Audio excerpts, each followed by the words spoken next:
आगे हम लोग पढ़ेंगे, ये लिखा है यहाँ प्रकाशीय प्रतिबिंब, ऑप्टिकल इमेज। मतलब प्रतिबिंब कहेंगे किसको सबसे पहले? तो अभी इस चैप्टर में हम पढ़ेंगे दर्पण के बारे में। किसके बारे में? हाँ, तो दर्पण यहाँ दो प्रकार का पढ़ेंगे। हम समझ रहे हैं प्रतिबिंब को, अभी दर्पण पे आया नहीं है, लेकिन दर्पण जो मिलेगा अपने पास ये दो प्रकार का मिलेगा। पहले समझ लो फिर लिखेगा। ये है अवतल दर्पण। कैसा दर्पण? अवतल दर्पण। अच्छा, एक दूसरा मिलेगा इस टाइप से, ये है उत्तल दर्पण। उत्तल दर्पण। अच्छा, एक और दर्पण देखें हम लोग इस प्रकार से, इसको कहेंगे समतल दर्पण। कैसा दर्पण? हाँ, समतल दर्पण।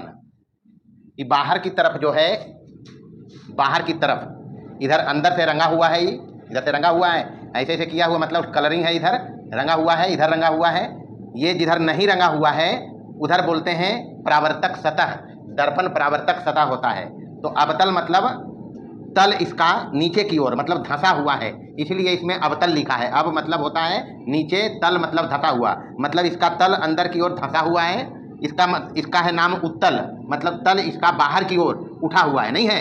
हाँ, परावर्तक सतह, जहाँ पर प्रकाश की किरण पड़ेगी तो परावर्तन होगा। और ये समतल दर्पण है, इसका परावर्तक सतह प्लेन है। बारी बारी से हम तीनों पर प्रकाश किरण आपतित कराएंगे। क्या करेंगे ये तो बाद में देखेंगे, अभी हम समझ रहे हैं इसको। अच्छा, दर्पण के ठीक बीच में होता है, वहाँ पी लिखा रहेगा, वो क्या है बाद में देखना। हम यहाँ देख रहे हैं सिर्फ प्रतिबिंब को। किसको देख रहे हैं? हाँ, यहाँ भी पी रहेगा। ये समतल दर्पण है, प्रधान अक्ष के समान, इसको बोलते हैं प्रधान अक्ष। प्रकाश किरण जब आएगा, किरण पुंज इस प्रकार से अवतल दर्पण में, तो परावर्तन के बाद एक बिंदु पर मिलेगा एक बिंदु पर। ये मिला है, क्या हुआ? ये मिला है। जहाँ पर मिलता है, अभी उस बिंदु का नाम हम नहीं जानना चाहेंगे, अभी हम जानेंगे ये जो बिंदु है यही प्रतिबिंब है। क्या है ये? प्रतिबिंब। उत्तल दर्पण में देखेंगे तो ये है, इसका परावर्तन इस टाइप से होता है, इधर।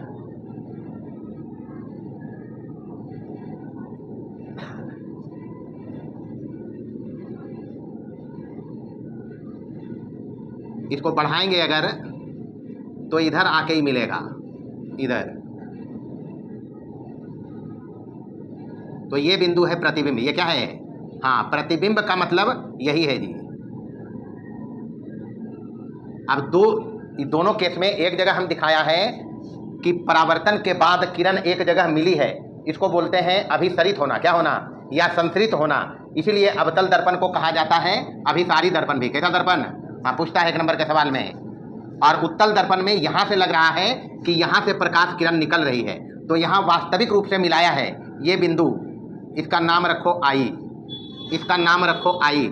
इसको कहेंगे, आई को कहेंगे प्रतिबिंब। आई क्या है? हाँ, आई प्रतिबिंब है चित्र 1 में। आई क्या है? प्रतिबिंब। चूंकि परावर्तित किरण प्रतिबिंब है, उसमें भी वास्तविक है। कैसा है? वास्तविक कहेंगे। क्यों वास्तविक कहेंगे? क्योंकि इसमें परावर्तित किरणें एक जगह मिली है, एक दूसरे को काटी है, मतलब परावर्तित किरणें एक बिंदु पर संतरित हुई है। क्या हुई है? संतरित मतलब मिलना बताया है, हुई है। अच्छा, इसमें यहाँ पर किरण का अपसरण हो रहा है, मतलब यहाँ से किरणें लग रही है कि निकल रही है, मतलब यहाँ पर भी आई प्रतिबिंब है। आई क्या है? प्रतिबिंब है।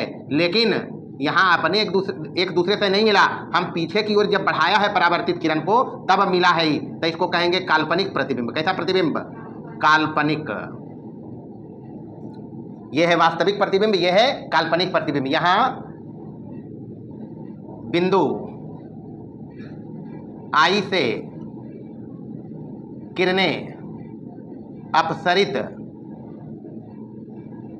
होती हुई प्रतीत होती है। अगर समतल दर्पण में समझेंगे तो मान लो ये अपना समतल दर्पण है, इसको खड़ा करके बनाएंगे, या इतना ही सही समझो, ये 2 ही काफ़ी है। समतल दर्पण का देखेंगे अभी अगले केस में। प्रकाशीय प्रतिबिंब, किसी बिंदु से प्रकाश निकला है तो परावर्तन के बाद एक जगह मिला है, या एक जगह लग रहा है कि मिल रहा है, नहीं, इसको हम काल्पनिक रूप से पीछे बढ़ा के मिलाया है। तो इस दूसरे बिंदु को पहले बिंदु का प्रतिबिंब कहेंगे। क्या कहेंगे? पहले बिंदु का ये दूसरा बिंदु प्रतिबिंब है, यानी प्रकाशीय प्रतिबिंब कुछ नहीं है। सीधा सीधी हम पॉइंट पे आते हैं। किसी बिंदु से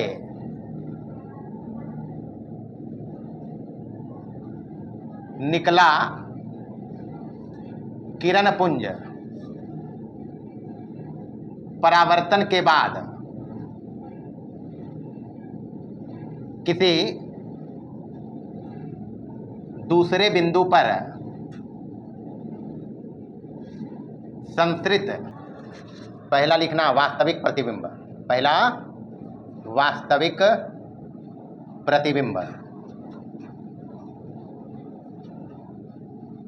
अंग्रेजी में रियल इमेज। कैसा इमेज? समझो किसी बिंदु से प्रकाशीय प्रतिबिंब का ये परिभाषा है। तो जब किसी बिंदु से निकला किरणपुंज परावर्तन के बाद किसी दूसरे बिंदु पर संतृत होता है, संतृत होता है, तो इस दूसरे बिंदु को पहले बिंदु का वास्तविक प्रतिबिंब कहेंगे। कैसा? वास्तविक प्रतिबिंब कहते हैं। मोटा मोटी बात यह है। ये चित्र 1 में क्या लिखा? किसी बिंदु से हम दोनों प्रतिबिंब जो बन रहा था, परिभाषा में दोनों का जिक्र किया था इसके पहले।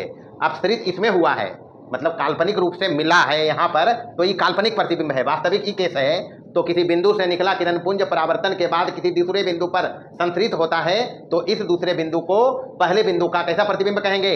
वास्तविक प्रतिबिंब। पहला चीज ये जो चित्र 1 है, चित्र 1 में, यहाँ चित्र 1 में आई वास्तविक प्रतिबिंब है। ध्यान रखना, हम लिख रहे हैं यहाँ चित्र 1 में आई वास्तविक प्रतिबिंब है। कैसा प्रतिबिंब? वास्तविक प्रतिबिंब है। अच्छा, अगर वास्तविक प्रतिबिंब है तो कुछ बात ध्यान रखना है। पहला चीज ध्यान रखना है, वास्तविक प्रतिबिंब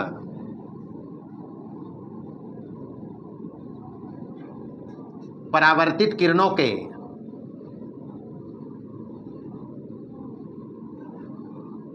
वास्तविक रूप से काटने से बनता है। नहीं बना है? यहाँ देखो जी, परावर्तित किरण वास्तविक रूप से काटा है, सीधा सीधी लाइन है। जब डॉटेड लाइन रहेगा तो समझ लेना वो कल्पना में है, काल्पनिक किरण है वो। इधर वास्तविक है, तो वास्तविक रूप से काटने से बनता है। कैसा प्रतिबिंब? वास्तविक प्रतिबिंब परावर्तित किरणों के वास्तविक रूप से काटने से बनता है। पहला बात ध्यान रखना है। दूसरा बात ध्यान रखेंगे, यह वस्तु के सापेक्ष, यह वस्तु के सापेक्ष हमेशा उल्टा होता है। कैसा? हाँ जी, 1 नंबर के सवाल में पूछता है बोर्ड परीक्षा में, वास्तविक प्रतिबिंब कैसा होता है? तो वस्तु के सापेक्ष कैसा होगा? उल्टा। ध्यान रखना है। और तीसरा बात ध्यान रखेगा, इसे पर्दे पर उतारा जा सकता है, पर्दे पर उतारा जा सकता है। हम लोग सिनेमा वगैरह देखते हैं तो उसमें जो प्रतिबिंब बनता है वो वास्तविक प्रतिबिंब ही होता है। कैसा प्रतिबिंब?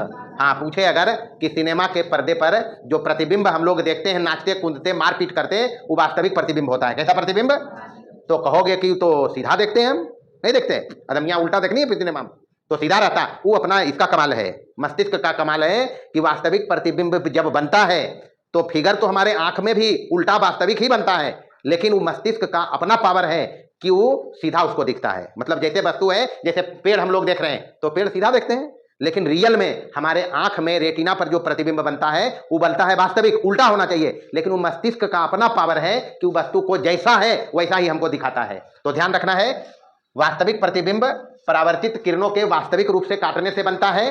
वास्तविक प्रतिबिंब जब भी बनेगा तो वस्तु के सापेक्ष उल्टा होगा। अभी हम देखेंगे जब किरण आरेख से विभिन्न बिंदु पर स्थित वस्तु का प्रतिबिंब प्राप्त करेंगे तो वहां देखेंगे वास्तविक प्रतिबिंब हमेशा उल्टा होगा। कैसा होगा? उल्टा। और इसको पर्दे पर उतार सकते हैं। अब इमेज है, जैसे सिनेमा में फोटो है, चलता है, नहीं नाचता है, कूदता है, मारपीट करता है, गाना गाता है, तो वो आंख का पावर है, वो आंख का पावर है। वो सब बाद का चीज है, वो बाद में समझना। अभी मोटा मोटी समझो वास्तविक प्रतिबिंब ये है, और इसके बारे में 3 बात याद रखना है। बाकी के कहानी आगे करेंगे। काम की बात इसमें याद रखना, एग्जाम्पल में हम लिख रहे हैं, इसमें वास्तविक प्रतिबिंब में सिनेमा के पर्दे पर बना प्रतिबिंब वास्तविक होता है। कैसा? हाँ, अभी हम दर्पण के केस में पढ़ रहे हैं। आगे जब लेंस पढ़ेंगे, प्रकाश का अपवर्तन पढ़ेंगे, तो वहां मानव नेत्र में लेंस होता है, वहां अपवर्तन से मानव का जो नेत्र है उसके रेटिना पर जो पर्दा होता है आंख का, उसको बोलते हैं रेटिना। दृष्टि पटल पर भी वास्तविक प्रतिबिंब ही बनता है। कैसा प्रतिबिंब? हाँ, तो ये भी बात भी लिख ही देते हैं, मानव नेत्र। अब ये अपवर्तन का केस है, लेकिन हम दे देते हैं, क्योंकि प्रतिबिंब का चर्चा है। मानव नेत्र के रेटिना, रेटिना बोलेंगे दृष्टि पटल को हिंदी में। क्या बोलेंगे? दृष्टि पटल। ये आंख का पर्दा होता है, आंख का पर्दा। रेटिना पर बना प्रतिबिंब भी वास्तविक होता है। अब देखेंगे अपवर्तन में इसको हम लोग, आंख को, मानव नेत्र के आंख को डीपली अध्ययन करेंगे प्रकाश के अपवर्तन वाले चैप्टर में, मानव नेत्र का, वहां इसको समझना। अभी याद रखो, वास्तविक प्रतिबिंब परावर्तित किरणों के वास्तविक रूप से काटने से बनता है। चित्र 1 में था इधर, जो हम साफ करके लिखा है। दूसरा बात याद रखना है, वास्तविक प्रतिबिंब जब भी बनेगा तो उल्टा बनेगा। कैसा बनेगा? लेकिन वो आंख का खासियत अपना है, मस्तिष्क उसको सीधा दिखाता है। ये सब बाद में देखेंगे। इसे पर्दे पर उतार सकते हैं, और एग्जाम्पल में ये रखना। दूसरा है काल्पनिक प्रतिबिंब। कैसा? हाँ, काल्पनिक। ये चित्र 2 में काल्पनिक प्रतिबिंब ही है। दूसरा काल्पनिक प्रतिबिंब, तो किसी बिंदु स्रोत से, किसी बिंदु से निकला किरणपुंज परावर्तन के बाद किसी बिंदु पर अपसृत लिखेंगे। क्या लिखेंगे? हाँ, अपसृत का मतलब होता है एक बिंदु से निकलता हुआ लगे। मतलब यहां पर परावर्तन इस तरफ हुआ है, नहीं हुआ है, क्योंकि परावर्तन एक ही माध्यम की घटना है। जिस माध्यम में प्रकाश आया, परावर्तन के बाद उसी माध्यम में लौटा है। तो इस किरण को ऐसे तो मिला नहीं, ऐसे मिला क्या? परावर्तन इधर है, इधर है, लेकिन जब इसको हम पीछे की ओर बढ़ाया है खींच के जबरदस्ती, इसको कहते हैं काल्पनिक रूप से मिलाना या अपसृत होना। तो ये दूसरा बिंदु पहले बिंदु का काल्पनिक प्रतिबिंब होगा। कैसा प्रतिबिंब?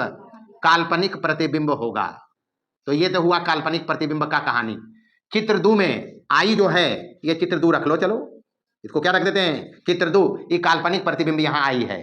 अब जब काल्पनिक प्रतिबिंब होगा तो इसके बारे में भी कुछ बेसिक बात है, याद रखना है। काल्पनिक प्रतिबिंब परावर्तित किरणों के वास्तविक रूप से काटा, क्या जैसे फोटो पहला फोटो में काटा था, यहां जबरदस्ती हम कटवाया है, तो इसको बोलेंगे काल्पनिक रूप से काटना। क्या बोलेंगे? काल्पनिक रूप से काटने से बनता है, पहला बात। दूसरा बात, यह वस्तु के सापेक्ष, जब भी काल्पनिक प्रतिबिंब बनेगा, किरण आरेख में हम आगे समझेगा, वो वस्तु के सापेक्ष सीधा होगा। कैसा? हाँ जी, काल्पनिक प्रतिबिंब हमेशा वस्तु के सापेक्ष सीधा होता है। वस्तु अगर ऐसे है तो प्रतिबिंब ऐसे ही बनेगा, लेकिन वास्तविक में वस्तु अगर ऐसे है तो प्रतिबिंब ऐसे बनेगा, वो देखेंगे बाद में। तो इसे पर्दे पर उतारा जा सकता है, ये वास्तविक वाला है। इसे पर्दे पर उतारा नहीं जा सकता है। इसे क्या बोलेंगे? इसे पर्दे पर उतारा नहीं जा सकता है, पर्दे पर नहीं उतार सकते हैं। जैसे आईना के सामने खड़ा होते हैं, अपना फोटो देख लेते हैं, समतल दर्पण है, कैसा दर्पण, उसका फोटो नहीं बना उतार सकते हम पर्दा पर, लेकिन वास्तविक प्रतिबिंब को पर्दा पर उतार सकते हैं। एक बात और, यहाँ उत्तल दर्पण है। कौन दर्पण? उत्तल दर्पण में और समतल दर्पण में हमेशा काल्पनिक प्रतिबिंब बनेगा। तो काल्पनिक प्रतिबिंब के उदाहरण में लिख लेना, समतल एवं उत्तल दर्पण द्वारा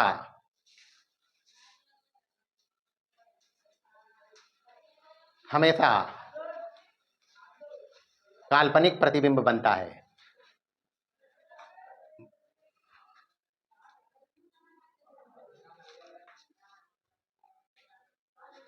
समतल एवं उत्तल दर्पण द्वारा हमेशा कैसा प्रतिबिंब बनेगा? काल्पनिक प्रतिबिंब, ध्यान रखना है। अच्छा, कभी कभी परीक्षा में सवाल आता है, वास्तविक एवं काल्पनिक प्रतिबिंब में 2 अंतर लिखिए, 3 अंतर लिखिए। तो हम विशेषता जो लिखा था वास्तविक और काल्पनिक प्रतिबिंब का, तीनों को एक जगह कर देगा, हो जाएगा। जैसे ये है, इधर है काल्पनिक प्रतिबिंब,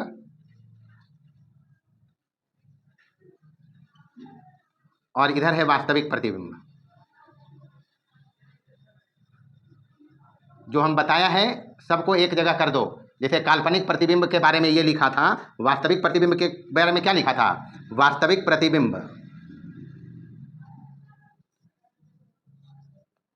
परावर्तित किरणों के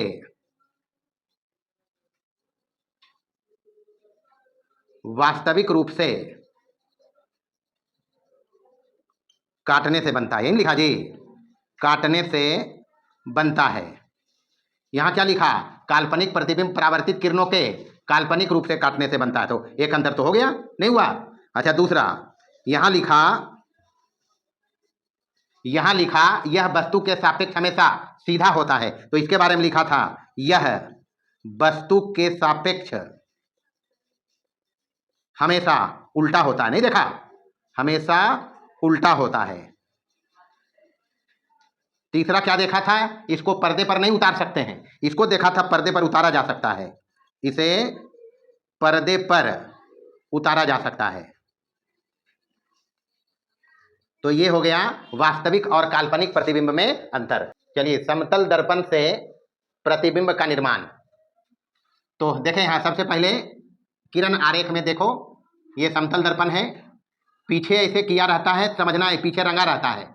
घर में आईना देखते हो, चेहरा जिसमें वो पीछे कलर किया हुआ नहीं रहता है, उसके बाहर से कुछ लगा रहता है, तो ये समतल दर्पण है। इसमें हम यहां पर मान लेते हैं वस्तु है, यहां वो वस्तु है, इससे एक किरण चला और दर्पण पर लंबवत पड़ा। कैसे पड़ा? तो बताया था लंबवत किरण जैसे जाता है वैसे ही लौटता है, ये बताया था। समतल दर्पण पर जैसे किरण जाता है, अगर लंबवत आपतित हो तो परावर्तन उसी दिशा में होता है, चर्चा में किया था अगले क्लास में। दूसरा किरण हम इधर से लाएंगे, प्रकाश के परावर्तन के नियम से देखा था, नहीं देखा था? ये आपतित हुआ, जब भी हमको किरण आरेख दिखाना होगा प्रतिबिंब की स्थिति के लिए, तो हमको दो किरण चाहिए होगा कम से कम। क्या किरण? तो एक किरण ये है, दूसरा किरण ये है, परावर्तन के बाद ऐसे जाएगा ना जी। यहां पर अभिलंब डाला, क्या डाला? ये अभिलंब है सपोज करें, और ये मान लो एम बिंदु पर पड़ा है, यहां पर मान लो है पी और यहां मान लो है एन, ये पी एन अभिलंब है। ये आपत्ति, दो किरण हम चलाया है वस्तु से, ओ इसमें वस्तु है, वो क्या है? वस्तु है जी, ये ध्यान रखना है। ये आपतित किरण है दूगो, तो ये जैसे आया है वैसे ही लौटा भी है। परावर्तित किरण को बढ़ाएंगे हम, तो ध्यान रखना है जितना दूर इधर वस्तु है उतने दूर इधर लेके चलेंगे, क्योंकि समतल दर्पण में प्रतिबिंब की दूरी और वस्तु की दूरी बराबर होती है। प्रतिबिंब की दूरी और वस्तु की दूरी, हाँ, समतल दर्पण में जितना आगे वस्तु को रखोगे उतना ही दूर दर्पण के पीछे प्रतिबिंब बनेगा, ये ध्यान रखेंगे। वो वस्तु है और यहां ये प्रतिबिंब है, आई क्या है? आई प्रतिबिंब है। अब कहानी देख लो कि प्रतिबिंब जब हम यहां प्राप्त किया है तो किरण को जबरदस्ती बढ़ाया, पीछे नहीं बढ़ाया, मिला तो इधर, परावर्तन तो इधर हुआ, हम दर्पण के पीछे कार्यक्रम किया है, तो इस बिंदु पर प्रतिबिंब बना है, यानी प्रतिबिंब आई है, काल्पनिक है। क्या है? काल्पनिक है जी। पहला चीज तो ध्यान रखना, प्रतिबिंब बना किधर है? दर्पण के पीछे। किधर बना? दर्पण के पीछे। और ध्यान रखना इसमें है, पहला बात, ओ वस्तु का प्रतिबिंब है, आई ओ वस्तु है, आई प्रतिबिंब है, कैसा है? काल्पनिक। कहां बना है? दर्पण के पीछे। ध्यान रखना वस्तु की दूरी यहां एम ओ है, एम ओ बराबर क्या है? एम आई। तो एम ओ यहां वस्तु की दूरी है, वस्तु की दूरी बराबर एम आई है प्रतिबिंब की दूरी। किसकी दूरी? प्रतिबिंब की दूरी। तो ध्यान रखना है समतल दर्पण में जितना आगे वस्तु को रखोगे दर्पण के सामने, दर्पण के पीछे, उतना ही दूर पर प्रतिबिंब बनेगा। अगर ये मान लो डी है तो ये भी क्या होगा? ये भी डी ही होगा। तो बाकी का कहानी यहां याद रखना है, बाकी का कहानी यहां याद रखना है। ऑब्जेक्टिव सवाल में पूछा भी जाता है। पहला चीज याद रखना, समतल दर्पण में हमेशा काल्पनिक प्रतिबिंब बनता है। कैसा प्रतिबिंब? काल्पनिक प्रतिबिंब बनता है। पहला बात तो ये ध्यान रखना है। दूसरा बात याद रखना, प्रतिबिंब दर्पण के पीछे बनता है। कहां बनता है? प्रतिबिंब दर्पण के पीछे बनता है। दूसरा चीज याद रखना। तीसरा चीज याद रखना, वस्तु की दूरी बराबर होता है जी प्रतिबिंब की दूरी। काम की बात यही सब याद रखेंगे। बाकी समतल दर्पण से यहाँ कोई विशेष हमको जानना नहीं है, ये सब जानना है जो हम यहाँ लिख दे रहे हैं, फोटो बना के दिखाया है। उसके बाद चौथा चीज ध्यान रखना, कभी कभी देखा होगा अगर समतल दर्पण सामने है, दर्पण दीवार में गड़ा हुआ है, उसके तरफ चलना, तो जितना तेज तुम चलोगे दर्पण में फोटो उधर से दुगना से आएगा। गौर करना, आज घर में अगर बड़ा दर्पण होगा सामने तो उसके तरफ आना, दर्पण दीवार में है तो स्थिर है, ध्यान रखना। जब वस्तु स्थिर दर्पण की ओर, स्थिर दर्पण की ओर, काम की बात, भी वेग से चलेगा तो प्रतिबिंब उसकी ओर कितना वेग से, 2v वेग से, दुगना वेग से। लेकिन ध्यान रखना है दर्पण स्थिर होना है। दर्पण क्या होना है, जब वस्तु स्थिर दर्पण की ओर v वेग से चलेगा तो प्रतिबिंब उसकी ओर 2v वेग से आएगा। कभी कभी ऐसा भी हो स्थिर वस्तु की ओर, अभी वस्तुएं स्थिर हो तो स्थिर वस्तु की ओर दर्पण को चलाते हैं v वेग से। कै वेग से, v वेग से चले तो प्रतिबिंब भी वेग से चलेगा। कौन वेग से, भी वेग से चलेगा। ध्यान रखना है वस्तु के सापेक्ष दर्पण की स्थिति पर। अगर दर्पण स्थिर है और वस्तु चल रहा है तो मान लो इधर से वस्तु चले 2 मीटर पर सेकंड के वेग से तो उधर से प्रतिबिंब चलेगा 4 मीटर पर सेकंड, जब दर्पण स्थिर होगा तब। अब जब वस्तु स्थिर रहेगा और दर्पण चले 4 मीटर पर सेकंड वेग से तो प्रतिबिंब चलेगा उसकी ओर उतने वेग से। कितना वेग से, उतने वेग से। ध्यान रखना है 4 बात 5 बात जो भी लिखा है समतल दर्पण के बारे में याद रखना है। चलिए नेक्स्ट टॉपिक है गोलीय दर्पण, स्फेरिकल मिरर। सारा कहानी जो प्रकाश का परावर्तन हम लोग इस अध्याय में पढ़ेंगे, इसी के कंटेक्स्ट में पढ़ेंगे, यानी गोलीय दर्पण। अब पहले जो ही बताया हम, परावर्तन होता है परावर्तक सतह से, तो दर्पण परावर्तक सतह होता है, बताया ना जी। तो गोलीय दर्पण नाम ही है गोलीय दर्पण, मतलब सीधा सीधी इसमें बात पकड़ो, वैसा दर्पण जिसका परावर्तक सतह, अच्छा खेल तमाशा तो परावर्तक सतह का ही है, पढ़ रहे हैं परावर्तन हम लोग दर्पण प्रकाश का, तो वैसा दर्पण जिसका परावर्तक सतह गोले का एक भाग हो, गोलीय दर्पण कहलाता है। बस मोटा मोटी बात यही है, गोलीय दर्पण कहलाता है। समझे बात को, वैसा दर्पण जिसका परावर्तक सतह गोले का एक भाग हो, गोलीय दर्पण कहलाता है। अब अगर गोले का एक भाग होगा तो इस टाइप से हो सकता है, देखिए फील रखना गोला का ही है, टेढ़मेढ़ हो सकता है, एक ये हो सकता है, एक दूसरा गोला देखें इस टाइप का हो सकता है, एक में इसमें ये वाला जो है इसमें बाहर से रंगा हो सकता है, मतलब इतने पार्ट का हम चर्चा करेगा। ये है, दूसरे में अंदर से रंगा हो सकता है, तो इसका नाम रखो AB और इसका नाम रखो CD। तो यहाँ AB पार्ट पर फोकस करो, ये एक गोला है, इसका ये पार्ट गोले का एक भाग होगा, नहीं होगा, तो परावर्तक सतह इसमें अंदर की ओर है, परावर्तक सतह बीच में धसा है, नहीं है, मतलब गड्ढा है, इसको कहेंगे अवतल दर्पण। कैसा दर्पण, अवतल दर्पण। और इसका परावर्तक सतह देखो बाहर की ओर है, उभरा हुआ, उभार लिए हुए है, इसका नाम है उत्तल दर्पण। कैसा दर्पण, यानी यही 2 दर्पण यहाँ हम लोग पढ़ेंगे। समतल दर्पण थोड़ा सा चर्चा में आया था, उसका चर्चा कर लिया, विशेष उससे कोई मतलब नहीं है। हमको मेन कहानी इसमें करना है गोलीय दर्पण के बारे में, और इसी दोनों दर्पण में परावर्तन का केस हम लोग देखेंगे। तो ये गोला है, तो अगर गोला है तो गोला का कोई केंद्र होगा, होगा ना जी, इसका भी कोई केंद्र होगा, केंद्र का नाम रखेंगे C। क्या रखेंगे, C रखते हैं दोनों में। तो दोनों दर्पण जो है ये AB अवतल दर्पण है और BC क्या है, उत्तल दर्पण। यहां ध्यान रखना है गोलीय दर्पण, बारी बारी से समझना बात को। गोलीय दर्पण जिस गोले का एक भाग होता है उसके केंद्र को दर्पण का, दर्पण मतलब कौन दर्पण का वक्रता केंद्र कहेंगे। क्या कहेंगे, वक्रता केंद्र कहते हैं। अंग्रेजी में कहेंगे centre of curvature, centre of curvature. थोड़ा सा बता देते हैं, वक्रता केंद्र यानी इसको C से व्यक्त किया गया है, किससे, चित्र में, दोनों चित्र, या तो इस चित्र पर फोकस करो या इस चित्र पर फोकस करो, दोनों चित्र में कॉमन बात है C वक्रता केंद्र है। चित्र 1 और 2 में क्रमशः, या सीधे लिखो चित्र 1 और 2 में C क्या है, गोलीय दर्पण का वक्रता केंद्र है, गोलीय दर्पण का वक्रता केंद्र है। अच्छा, यहां पर परावर्तक सतह की प्रकृति है, उस आधार पर दर्पण दो प्रकार का है, नहीं है? पहला है अवतल दर्पण और दूसरा है उत्तल दर्पण। तो बारी बारी से अवतल दर्पण,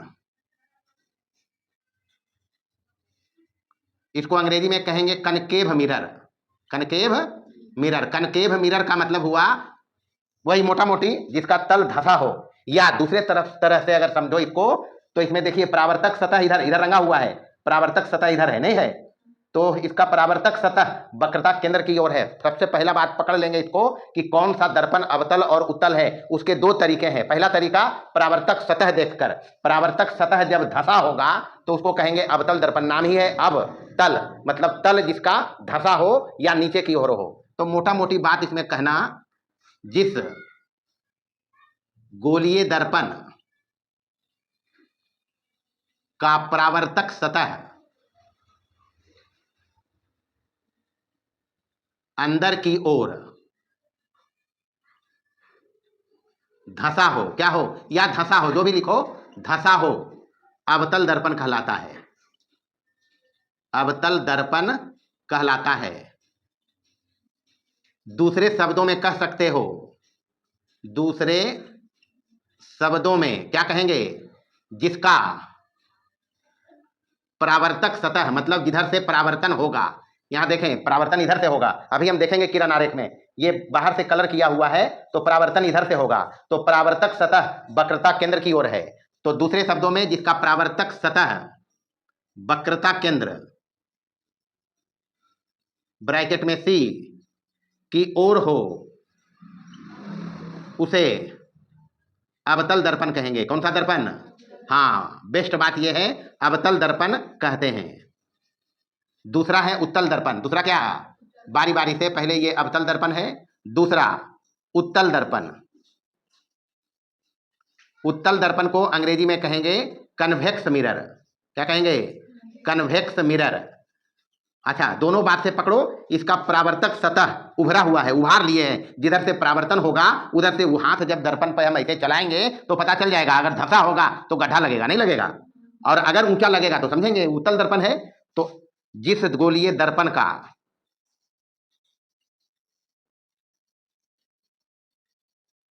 परावर्तक सतह उभरा हुआ हो, क्या हो? उभरा हुआ हो, उसे उत्तल दर्पण कहा जाता है। दूसरे शब्द में क्या कहेंगे इसको हम? जिस दर्पण का परावर्तक सतह वक्रता केंद्र के विपरीत हो, नहीं है? वक्रता केंद्र देने तो रंगल है ही, तो इधर है ही, तो दूसरे शब्द में इसको कहना, दूसरे शब्दों में क्या कहेंगे? जिसका परावर्तक सतह वक्रता केंद्र सी के विपरीत हो। सी के किधर हो? विपरीत हो, उसे उत्तल दर्पण कहा जाता है। तो सबसे पहले हमको पढ़ना है परावर्तक सतह के रूप में दर्पण को। समतल दर्पण का थोड़ा बहुत कहानी जो चलना था, जो जानना चाहिए, जना दिया। अब है गोलीय दर्पण, नाम ही है गोलीय दर्पण, अंग्रेजी में स्फेरिकल मिरर। तो गोलीय मतलब गोला, तो गोला का एक भाग परावर्तक सतह अगर दर्पण का हो उसको गोलीय दर्पण कहेंगे। गोलीय दर्पण इस टाइप से हो सकता है, बाहर में रंगा हुआ, अंदर में रंगा हुआ। बाहर में रंगा होगा तो अंदर में ये जो इधर है परावर्तक सतह होगा वक्रता केंद्र की ओर, इसका नाम है अवतल दर्पण। इसमें अंदर रंगा हुआ है, बाहर की ओर परावर्तक सतह है, मतलब वक्रता केंद्र के विपरीत है परावर्तक सतह, इसको कहेंगे उत्तल दर्पण। तो अभी तो कहानी यही है, लिखे जल्दी से। अच्छा, गोलीय दर्पण में कुछ टर्म, कुछ पद बार बार आएंगे, उसको पहले हम लोग जान लेंगे। तो दर्पण अभी देखा दो, गोलीय दर्पण कितने देखे जी? तो अब हम पूरा नहीं बनाएगा, अब जितना का हमको जरूरत है उतने ही बनाएगा।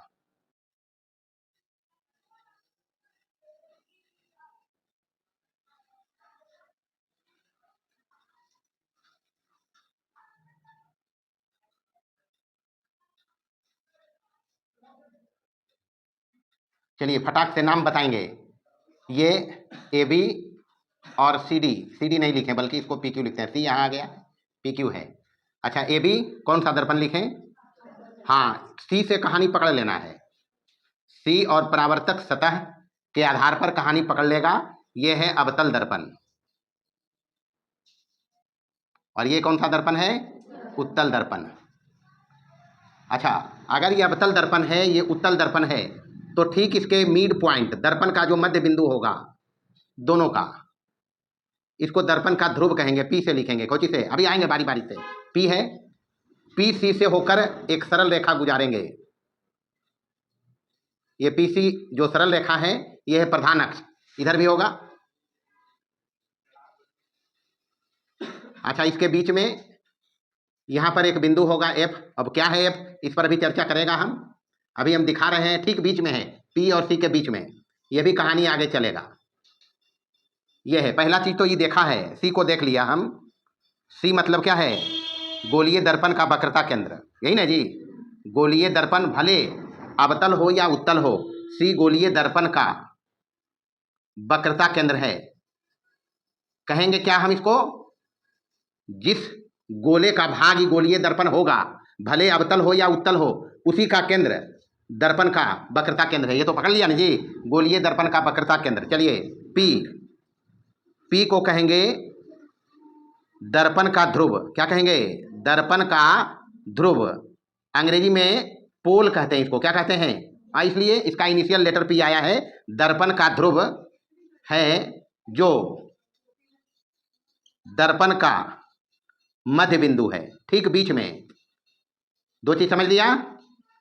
तीसरा चीज समझेंगे इसमें, ये P F C, P F C Darpan का प्रधान अक्ष होगा। दर्पण मतलब यहां चर्चा में गोलीय दर्पण है, ये बार बार समझ लेना है इस बात को। दर्पण यानी गोलीय दर्पण का प्रधान अक्ष है। कौन अक्ष? प्रधान अक्ष, मतलब प्रिंसिपल एक्सिस, तो प्रधान अक्ष है। अच्छा, तो फिर एफ क्या है भाई? तो जो एफ है, ये एफ है दोनों पर, प्रधान अक्ष पर एक बिंदु है एफ, इसको कहेंगे गोलीय दर्पण का, गोलीय दर्पण का मुख्य फोकस। गोलीय दर्पण का क्या है? मुख्य फोकस। अब बारी बारी से समझिए, यहां पर बारी बारी से समझना। दर्पण का ध्रुव है पी, जो है रियल में क्या? गोलीय दर्पण का मध्य बिंदु, ठीक बीच में। तो वो है पोल, पोल ऑफ मिरर, यानी दर्पण का ध्रुव। अब देखना यहां पर एक है पी सी, पी सी इसको कहेंगे वक्रता त्रिज्या। क्या कहेंगे? वक्रता त्रिज्या। भाई वृत्त में पढ़ा है या गोला में पढ़ा है, गोले के केंद्र और उसके सतह के बिंदुओं को मिलाएंगे तो त्रिज्या कहलाता है। तो ये ध्रुव है, ये वक्रता केंद्र है, तो यही तो पीसी है। इसको कहेंगे वक्रता त्रिज्या। इसको बड़ा आर से भी लिखा जाता है या फिर स्मॉल आर से भी लिख सकते हो, मर्जी जो लिखो। अंग्रेजी में कहेंगे रेडियस ऑफ कर्वेचर। रियल में है क्या? दर्पण के ध्रुव, दर्पण के ध्रुव पी और वक्रता केंद्र के बीच की दूरी ही तो है नहीं? दर्पण के ध्रुव और वक्रता केंद्र के बीच की दूरी क्या है? वक्रता त्रिज्या। आर लिखना, छोटका या बड़का जो लिखो। दर्पण के ध्रुव और वक्रता केंद्र सी के बीच की दूरी। अन्य बात जो याद रखना है, फोकस दूरी। फोकस दूरी मतलब फोकल लेंथ। फोकस दूरी यहां पर है पी एफ, पी एफ। तो पी एफ को कहना फोकस दूरी, बराबर इसको लिखते हैं स्मॉल एफ से। कौन से? स्मॉल एफ से। है रियल में क्या? ही दोनों दर्पण में एक ही बात है। दर्पण के ध्रुव और मुख्य फोकस के बीच की दूरी को कहेंगे फोकस दूरी। क्या कहेंगे? इसमें भी दर्पण के ध्रुव और मुख्य फोकस तक की दूरी को क्या कहेंगे? यह है दर्पण की फोकस दूरी। यानी दर्पण के ध्रुव पी और मुख्य फोकस, कैपिटल लेटर में एफ है, और जो छोटका एफ लिखेंगे, ये छोटा एफ है, वो फोकस दूरी है। तो और मुख्य फोकस एफ के बीच की दूरी को फोकस दूरी या स्मॉल एफ लिख दें। कैसे लिखेंगे इसको? स्मॉल एफ से। तो बीच की दूरी को फोकस दूरी स्मॉल एफ कहा जाता है। पहले तो इतना चीज जानना है, ये टर्म बार बार आएंगे। जो भी कार्यक्रम हम दर्पण में करेंगे किरण आरेख की मदद से, तो वहां बार बार ये सब लिखा मिलेगा। तो अभी ही बात पक्का कर लो, सी मतलब दर्पण का वक्रता केंद्र, गोलीय दर्पण का वक्रता केंद्र है ही क्या? तो ये गोले का भाग जिसका ये दर्पण है उसी का केंद्र गोलीय दर्पण का वक्रता केंद्र है, चाहे दर्पण अवतल हो या उत्तल हो।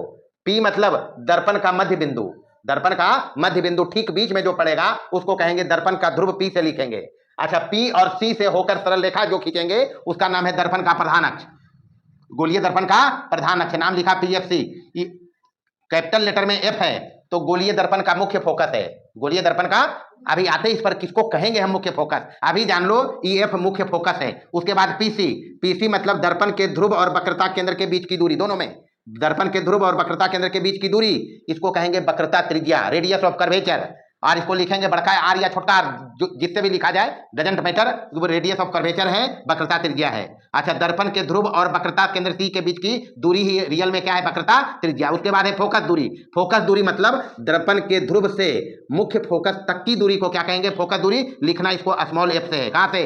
अच्छा, एक बात अभी और पक्का कर लो, हम लिखा दर्पण के ध्रुव पी, दर्पण के ध्रुव पी, इसका मतलब है कि गोलीय दर्पण में जितनी भी दूरियां हम मापेंगे दर्पण के ध्रुव से मापेंगे। किधर से मापेंगे, बाद में चर्चा हम करेगा इस पर, तो मोटा मोटी समझ लो दर्पण से संबंधित ये सारे टर्म बार बार आएंगे, इसलिए सबका नाम जानना जरूरी है। अगर पूछेगा पी मतलब तो दर्पण का ध्रुव, एफ मतलब दर्पण की मुख्य फोकस, सी मतलब दर्पण का वक्रता केंद्र, पीएफसी मतलब दर्पण का प्रधान अक्ष, ये आना चाहिए। चलिए अगला टॉपिक है गौण अक्ष। अगला पद जो गोलीय दर्पण में याद रखेंगे गौण अक्ष। गौण अक्ष का मतलब कुछ नहीं है, देखिए यहां ये है अपने पास अवतल दर्पण, सब काम फोटो से समझेंगे, और इधर है उत्तल दर्पण।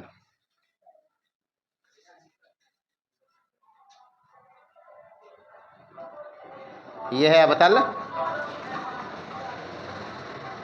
और ये है उत्तल दर्पण। कहानी पकड़ लेगा स्वयं। यह है दर्पण का ध्रुव P, इससे एक रेखा खींचेंगे जाते हुए सरल रेखा, यहां पर है C है ना जी। P को मिलाया जब वक्रता केंद्र से तो ये प्रधान अक्ष है। ये कौन अक्ष है, इधर लिखते हैं ऊपर, ये ऊपर वाला ये जो लाइन है PC, इसका नाम है प्रधान अक्ष। कौन अक्ष, प्रधान अक्ष। इधर इस दर्पण में भी ये अगर P है मध्य बिंदु तो इधर चलेंगे, ये मान लो है C, तो ये है प्रधान अक्ष। हमको चाहिए गौण अक्ष। प्रधान अक्ष में याद रखना है दर्पण के ध्रुव को मिलाया गया है वक्रता केंद्र से। किससे, यदि दर्पण के किसी अन्य बिंदु जो P के अलावे होगा, सपोज करो यहां पर बिंदु है Q, ये कौन सा बिंदु है, Q को मिलाएंगे वक्रता केंद्र से, तो ये जो लाइन है इसको कहेंगे गौण अक्ष। इसको क्या कहेंगे, यही है जी गौण अक्ष। ये है उत्तल दर्पण में ये वाला गौण अक्ष है। नाम अगर रख दें यहां पर R, तो ये RQC। इस दर्पण में यहां देखेंगे, यहां पर मान लो है Q, इसको मिलाएंगे, इसको सीधा इधर बढ़ा दीजिए, इधर अगर R लिख दें तो यहां भी RQC ही है, नहीं है RQC दायरा में है RCQ, कोई मतलब नहीं है, यहां है RCQ। ये है गौण अक्ष। ये क्या है, किस दर्पण में, अवतल दर्पण में। उत्तल दर्पण में RQC गौण अक्ष है। कहानी पकड़े, क्या पकड़े, कि गोलीय दर्पण में ध्रुव के अलावे किसी अन्य बिंदु जो परावर्तक सतह पर हो उसको वक्रता केंद्र से मिलाएंगे, उसको कहेंगे गौण अक्ष। कैसा अक्ष, यानी वह रेखा जो गोलीय दर्पण के किसी अन्य बिंदु जो ध्रुव P के अलावे हो, बात पकड़ लेंगे, ध्रुव P को जब वक्रता केंद्र से मिलाया तो नाम है प्रधान अक्ष। P के अलावे कोई बिंदु दर्पण पर अगर होगा परावर्तक सतह पर, उसको वक्रता केंद्र से मिलाएंगे तो रेखा का नाम क्या रखेंगे, गौण अक्ष। तो वह रेखा जो गोलीय दर्पण के किसी अन्य बिंदु जो ध्रुव P के अलावे हो को वक्रता केंद्र C से मिलाती है, गौण अक्ष कहलाता है, गौण अक्ष कहलाता है।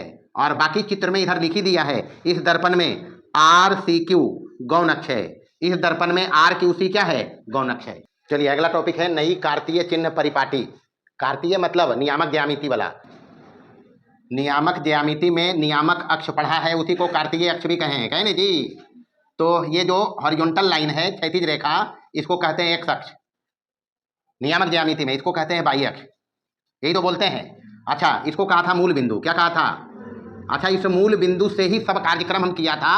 इधर मापा था पॉजिटिव, इधर क्या मापा था, और इधर निगेटिव। बस इसको ध्यान रखेगा, काम यहाँ हो जाएगा। क्योंकि यहाँ पर किरण आरेख की मदद से हमको बहुत सारे आंकिक प्रश्न हल करना होगा। तो एग्जैक्ट चिन्ह हमको चाहिए, वस्तु की दूरी एग्जैक्ट चिन्ह चाहिए, प्रतिबिंब की दूरी चाहिए, फोकस दूरी चाहिए, वक्रता त्रिज्या चाहिए। तो सब में ये चिन्ह प्रॉपर लगना चाहिए, तभी हमारा काम वाजिब होगा। तो इधर मापते पॉजिटिव, इधर मापते निगेटिव, इधर क्या मापते, अरे ये ऊपर की ओर किधर पॉजिटिव मापते ना जी, और इधर निगेटिव। इसको पकड़ना है सिर्फ, और इसी के अनुसार कार्यक्रम हम करेंगे दर्पण में। ये देखो अपने पास है अवतल दर्पण। कौन सा दर्पण? दोनों को हम सटा के रखेंगे एक ही साथ, और इधर रखते हैं उत्तल दर्पण। कौन सा दर्पण?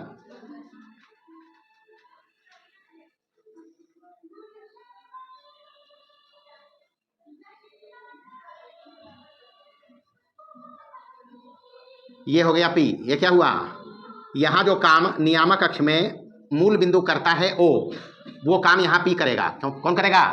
यहां जो काम O कर रहा है, यहां ये काम P करेगा। बात पकड़ा? अच्छा, इससे ऊपर चलेंगे इधर, मतलब इसको हम रिलेट कर दिया है नियामक अक्ष से। इधर x है, इधर y है, और y जैसे P हो गया। जो काम यहाँ मूल बिंदु किया, यहाँ दर्पण का ध्रुव किया है। तो नई कार्तीय चिन्ह परिपाटी कहता है सबसे पहला चीज कि हमेशा पहला बात जो ध्यान रखना है, पहला में वस्तु को दर्पण, अभी तो दर्पण पढ़ रहे हैं, आगे लेंस भी पढ़ेंगे। क्या पढ़ेंगे? हाँ, तो अभी जो काम यहाँ होगा चिन्ह परिपाटी के हिसाब से, वही काम लेंस में भी होगा। तो वस्तु को दर्पण के बाईं ओर रखना है। किधर रखना है? हमेशा। दर्पण इधर है, परावर्तक सतह के बाईं ओर कहने का मतलब है। तो दर्पण के बाईं ओर रखा जाता है, अर्थात दर्पण पर जो किरण हम ले जाएंगे वस्तु से, बाएं से दाएं ले जाएंगे। किधर से? इधर से, इसे। ये बात अब ये पक्का कर लो। अर्थात दर्पण पर बाएं से दाएं प्रकाश किरण आपतित करते हैं। अभी लिख के काम चलाओ। जब हम करेंगे किरण आरेख पर कार्यक्रम, तो वहां इसको बढ़िया से समझ लेगा।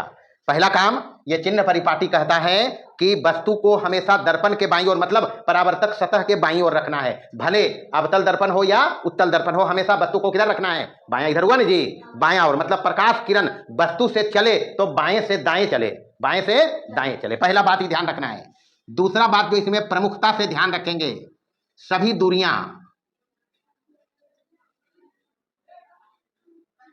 दूरियां दर्पण के ध्रुव,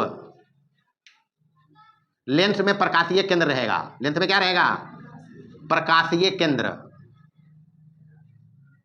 लेंस में अभी दर्पण पढ़ रहे हैं, तो सभी दूरियां दर्पण के ध्रुव P से मापा जाता है। सभी दूरी दर्पण के ध्रुव P से मापेंगे। पहला बात ये ध्यान रखना है। दूसरा बात ये, अब तीसरा बात ध्यान रखना, P से दाईं इधर हो गया, P से दाईं इधर हो गया। इसको पकड़ो, कैसा रहेगा? बाईं ओर पकड़ो, कैसा रहेगा? ऊपर पकड़ो, कैसा रहेगा? और नीचे पकड़ लो, क्या रहेगा? बस इतने कहानी इसमें है। पहला बात, दर्पण पर हमेशा प्रकाश किरण बाएं से दाएं चलाना है। दूसरा बात, सभी दूरी दर्पण के ध्रुव से मापेंगे। दर्पण में लेंस में प्रकाशीय केंद्र होगा, उसे मापेंगे। तीसरा काम, P से दाईं ओर धनात्मक और बाईं ओर, यही बात तो लिखा है, नहीं लिखा? P से दाईं ओर कैसा? बाईं ओर कैसा? तो बाईं ओर ऋणात्मक चिन्ह लिया जाता है। अच्छा, चौथा बात, P से लंबवत ऊपर की ओर, प्रधान अक्ष के लंबवत ऊपर की ओर पॉजिटिव, नीचे की ओर निगेटिव। तो चौथा बात ध्यान रखना, प्रधान अक्ष के लंबवत ऊपर की ओर पॉजिटिव और नीचे की ओर क्या लेंगे, नीचे की ओर निगेटिव लिया जाता है। नई कार्तीय चिन्ह परिपाटी इतना बात कहता है जी। पहला बात, दर्पण पर प्रकाश किरण जब भी चलाएंगे बाएं से दाएं। दूसरा बात, सभी दूरी दर्पण के ध्रुव से मापेंगे, दाईं ओर पॉजिटिव, बाईं ओर निगेटिव, ऊपर की ओर पॉजिटिव, नीचे की ओर निगेटिव। मतलब क्या है कि अगर इधर माप रहे हैं मतलब आपतित किरण की दिशा में, किरण तो ऐसे चलेगी, पॉजिटिव लेंगे, इधर जब चलेंगे तो कैसा लेंगे, बस ये समझना है। अच्छा, अगर प्रकाश के परावर्तन में चीजों को अच्छी तरह समझना है, क्योंकि यहां सारा कार्यक्रम होगा किरण आरेख की मदद से। किसकी मदद से? हाँ, तो यहाँ कुछ आंकिक प्रश्न भी यहाँ से परीक्षा में पूछे जाते हैं, इसलिए सारी बातों को ध्यान में रखना है, तभी आगे समझ पाओगे जितनी बातें बताई गई है। आज भर इतना ही रहेगा, बाकी अगले क्लास में देखेंगे।